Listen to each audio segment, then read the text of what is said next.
I'd like to welcome everybody. How you doing? Come on in here. This is a video tonight. Make sure you are watching. Make sure you like it. Make sure you share it. Tonight, I'm sharing some amazing news that I just had an amazing opportunity tonight. And Lord, I forgot to take the notifications and stuff off and put them on silent. So bear with me. We're going to hope the mic calls, does whatever in the middle of this video. However, I could not end my, as I said, terrific Tuesday without this amazing news, or just not so much news, but today I did a property assessment with my client. However, this time I'm going to tell you what made it so much more exciting. And this is what I'm telling people. If you're leasing a space, owning a space, renting a space, wherever the space is, and you have the magnitude and ability to go in and construct it or recreate it or create it the way you want, please call a consultant to go with you so they could help you talk it out along the way. So today was a property assessment. I do a property assessment means that I'm going to assess the property from inside out. I'm going to assess it from the outside, make sure, hey, we have all the health and safety codes in place and taken care of. The next component is I'm going to walk through. Now, this one was a shell, so it's pretty much in demolition mode, and kind of an open space. The only thing that was in place was the barriers for the foundation, okay, of the building. I'm so excited because I got to do it with the contractor, not the actual architect, but the contractor. It was familiar with what he needs to tell the architect. Okay, so I first do a walkthrough of the building, and then after I do that, I will conduct measurements. Now, these measurements, they're very vague because it's just the general space that she has, but it still gives us a good idea of how we need to move forward with construction. Now, because of the way measurements are done and it's done by floor space, especially with this new era, I'm trying to tell people to stay away from those big bulky um coat cubbies for the kids. No, if we could get something of that floating type ordeal on the wall, that's what we're doing. Okay, because then that's not something taking up our floor space. Okay, floor space is extremely important. The only things that are not necessarily deducted are the things that are actual usable space by the children, which will mean you a specialist or the agency is not going to deduct your your tables and chairs. Sorry, I got a little brain freeze for a minute. But anyway, so let's just move forward because today was a property assessment and I got to do it with the architect. So I was so excited. So we're walking through the building, and of course I said, well, we might as well start from the front and work our way back. So it was amazing to be able to sit there, talk it out, and plan it out. And it's so cute and yet so funny. As I'm doing this, I internalize this process with you. So as I'm talking and walking, I'm like, no, we don't want the wall here. And I was like, I had to keep saying, I'm sorry, I don't mean to say we, because it's not my business, this y'all business. And they, people always say, it's okay, Miss Wells. Yes, it's just as much as yours right now, because you're helping us get it together, get it off the ground, and get going and making sure that we're in compliance. But I get so tickled at myself because I get into it. I'd be like, no, we want to make sure we look, we, like I'm from Petty's, right? So we get to the front, and I let them first tell me, what is your idea and what is your plan for this building or for this site, and I let them explain it to me out. So I take that into consideration. So with this particular site, she wanted on one side two infant toddler rooms and then a 2-year-old room. I said, well, looking at the space, the only one way we're going to do that is we had to, now with with the contractor. So I'm like, can this be removed? Can we widen this space? Can we do this? So I'm going through all of that with the contractor, and he's like, yeah, it can be done, and then he's explaining to the client what will have to be done to make that happen. And of course, 9 out of 10, they like, yeah, if you can do it. If she say do it. So I say this to say I'm so excited because with each client, what I learned is I'm sure, everything is a wing and a prayer. Even if I was let's say I'm a tailor or I made dresses, custom, that person is trusting you to make the best decisions and to make it come out looking amazing. So that is my job as I'm doing this consulting business. So again, I got the walkthrough. So we got the front done, and then, we were kind of having an issue, kind of with the front layout, because the space gets a little tight with where we would like to start the wall to go back for the other classrooms for their preschool children. So, but it was really good to be able to network with this gentleman who was the contractor.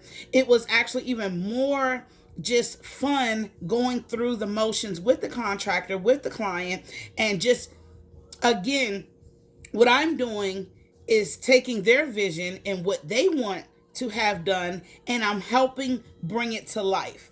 And I was able to do that even better, being able to do this with the contractor, there, in position. We would have loved to do it with the architect, but that's fine. The contractor will relay everything, and we had the blueprint, of the floor plan of the buildings, and the rooms and everything. So we were able to mark it up. So that was really fun. So I just really wanted to share my experience today. And then, so we're going on through the classrooms.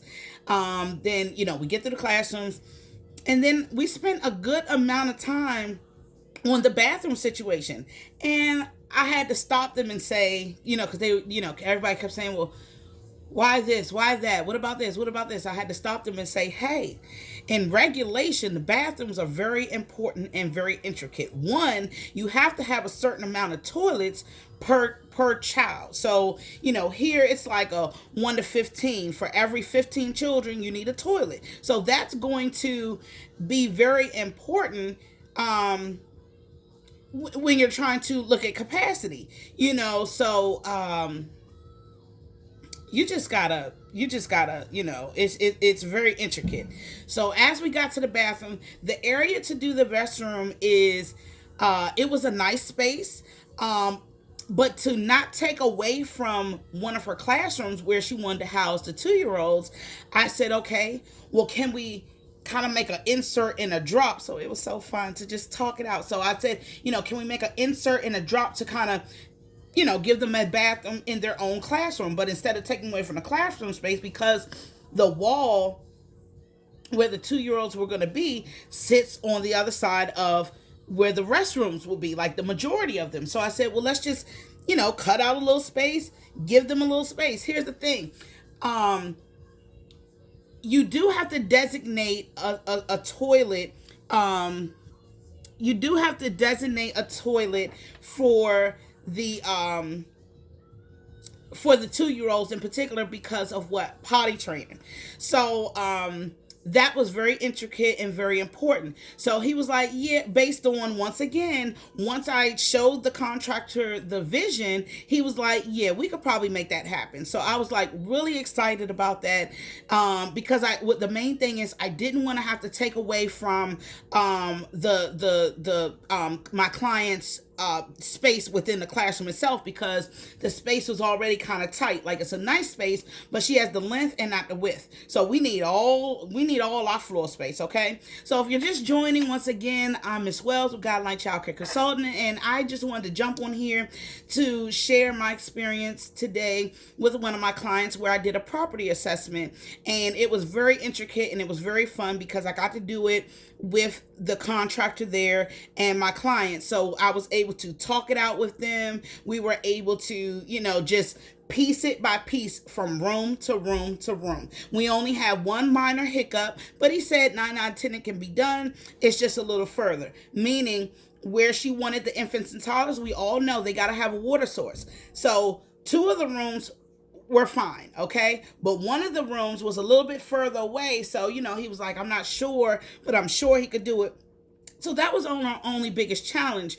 But I want to say that I kept saying to my client, thank you for scheduling it where, it was conducive for all of us to meet together. Because now that I think about it, if she just would have went out there, her and her husband with the contractor, they would have been all over the place and trying to do things. And sometimes some of her vision was more business oriented versus what's conducive, what's best for the business.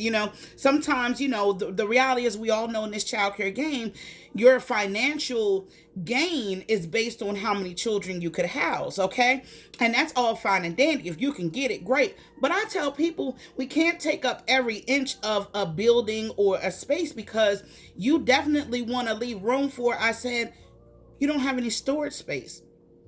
I said, let's be clear. You're going to need storage space. Teachers, all types of materials and things that you should be ordering, and things just general. We don't need a whole lot, but we got to think about where we're going to put these cots. We got to think about where we're going to put mats, if you have mats, So I gave her a little nook for as we're walking through the facility, as we're going through with the contractor. I said, well, hey, let's let him work out the bathroom situation, the restroom situation. See, I said, I hope I ain't get no notifications because I forgot to turn my stuff off. But anyway, I said, let's let them get through the restroom situation, and then we'll come back. Whatever space is left in this little nook area that I'm talking about, then we will make that a storage area. At first, she was like, well, add it to the classroom space. I said, no, we have enough space for the classroom. Don't worry about that. And again, with this, as we're moving into newer times and all these regulations, I'm telling you, I'm training people to, what's your vision? Okay, let's talk it out. Because sometimes they just have a vision and they're set on that because that's what they see and that's what they want. But where I come in at is to, let's make it make sense. Okay. So, she was like, well, she was showing me all this stuff. Miss Wells, I already ordered this. I already ordered that. I said, well, baby, you need to send that back because that's too big and too bulky. Okay. For the space within this classroom. So that's another thing I do. I do scout shopping for my clients. But anyway, we're not talking about that. We are talking strictly property assessments today. I come in when I'm doing a property assessment. Once again, I do a standard measurement with them for the rooms and the areas that they want based on the children and the ages that they want. I will go in and measure again, but she kept saying, well, can I get 20 in this room? I said, let's let him put up a wall or two first and let me do it from the wall, because what I don't want to do right now, I did it very vaguely, and I do have it's mechanical measurement tool. I'm not doing the hand thing anymore, and it's very accurate. But again, I was doing it from hollow space. I want to come back and do it from where the wall is, and that's what's going to give me more accuracy. So I want to be accurate with her. So anyway, as we're moving along, the husband was having a concern with making sure that, do they need to have stalls, or do they, how does it need to be divided if the boys and the girls go at the same time? I was trying to let him know, hey, in childcare, because they have these young ages now, school age, we already know they need a stall because, they're growing and they're going through different physical changes with their body. So yes, when you have school age children that is ages 5, kindergarten on up, you definitely want to make sure that you have restrooms that have stalls in them, where everybody has their own privacy or what have you. But when you're dealing with the younger children, it's not in regulation that it has to be like that. Now, every state is different. I don't know where you are, but where I am, it doesn't have to be per se. And then he was like, well, what if a girl and a boy has to go at the same time? I said, well, wait. And then that's when I directed my attention to the owner. I said, childcare owner. I said, owner, Miss Owner. I mean, I know her name.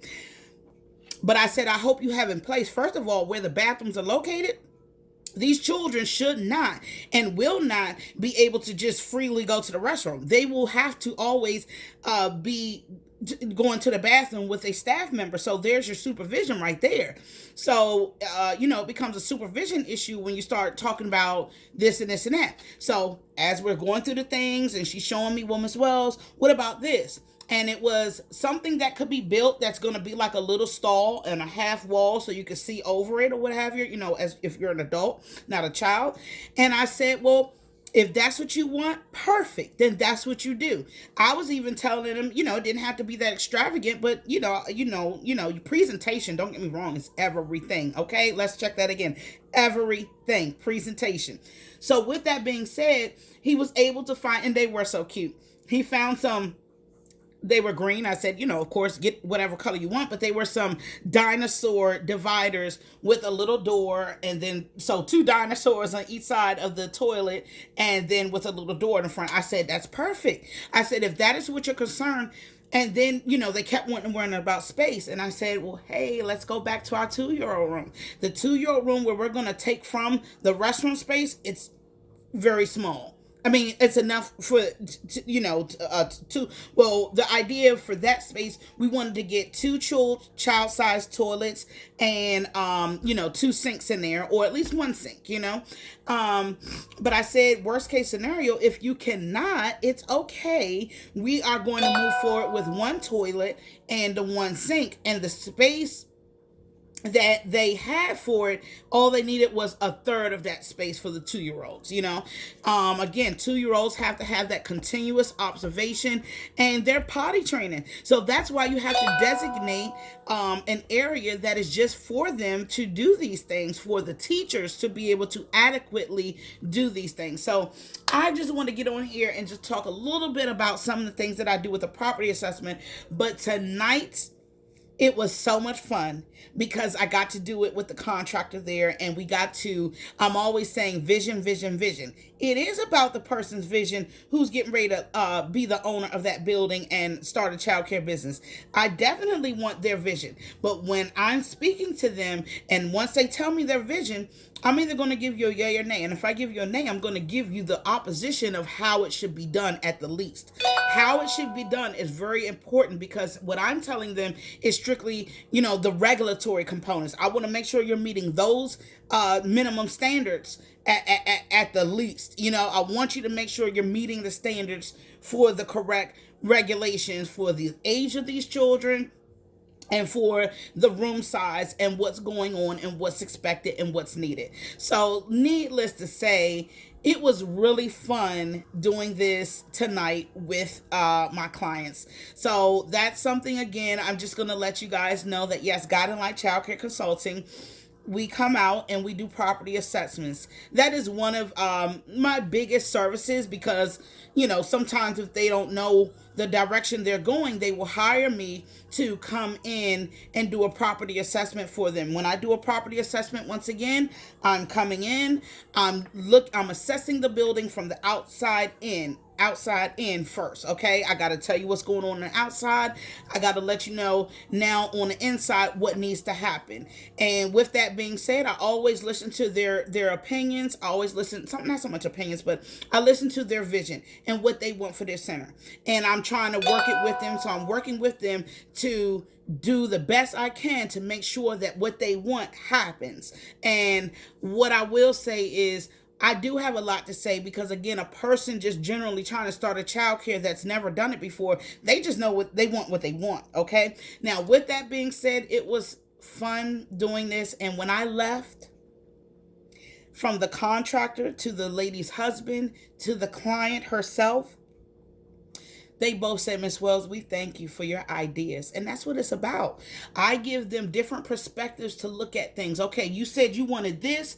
Well, how about if we do it this way? Because what you want is not going to, fit the regulation, or it's not going to meet the need of the regulation. So then I'm making sure I come back with an innovative way to make sure they can get what they want and make sure they're meeting the needs of the regulation, which we all know that every licensed childcare facility is governed by somebody's agency, okay? So I just want to pop on here and just let you know that Guidinglight Childcare Consultant is popping, honey, with these property assessments. And I love doing them because, it starts there. It starts with the property. Even if I do property assessments where I have gotten calls and clients that have tried, they're trying to take over the ownership or the lease of a building that was already designed as a child care center. Now, the things that they might have had going on, that's not working for what we're doing today. And that's where I come in at. And I haven't failed a client yet. And I love what I do. And I'm thankful for the opportunity But tonight's opportunity was the first time I got to do it with the actual contractor and the client. And that's the way I feel like it should be done when you're moving into a situation of construction or reconstructing a space. If you tearing down walls and this and this and that, go on and hire you a child care consultant. I do out of state because it doesn't matter. Regulations different, but guess what? Everything is compiled upon the basis of health and safety requirements. And so, with that being said, I hope you guys are getting ready to have me a date with Jesus. Bible study get ready to start in a little bit. That's how I stay focused and I stay sane and I stay ahead of the game on all of this thing called life and business. Okay, I keep God first. I make sure that I pray. So I just want to encourage you guys to keep focused and whatever you're doing to stay focused on that. Keep doing that, keep pushing, but don't leave God out, baby. You pray to him, you thank him before you even get it. Whatever you prayed for, you say, thank you, God. I prayed for this and I know you're going to grant it to me. It's just a matter of when. We just don't know when he going to roll them blessings out. Sometimes they come back to back to back, and sometimes they come one at a time. But the bottom line is they coming. And I just want to keep everybody inspired and keep you motivated to whatever it is, whether you're owning a child care, running the child care, managing the child care, you're a child care educator or you're an educator. Keep pushing, because forget this pandemic. Not forget it like that, but society needs it. A lot of people, I'm going to end this on, a lot of people have a lot of things to say about how much childcare costs, but let's think about how much it really costs to operate a childcare business. You can't be looking at these children and look at the price of what you think I'm grossing, not me per se, but you know what an owner is grossing, because you don't know what they got to put out. Okay, their biggest overhead is wherever that building is, and the next biggest overhead is that payroll. So first of all, before I'm not even a parent, but I'm gonna speak to the parents real quick. Before you gripe about what the price of a child care is, maybe you might want to do some research on what all it takes to really operate. And you have daily operations for a child care center. Now, if somebody's charging you a lot of money and they're not giving you quality service, that's a whole nother argument, honey. I'm with you on that one. Y'all child care owners out here, y'all keep doing what y'all doing. But if it ain't quality, level up and have an amazing night. I thank you guys for tuning in. Have a good night.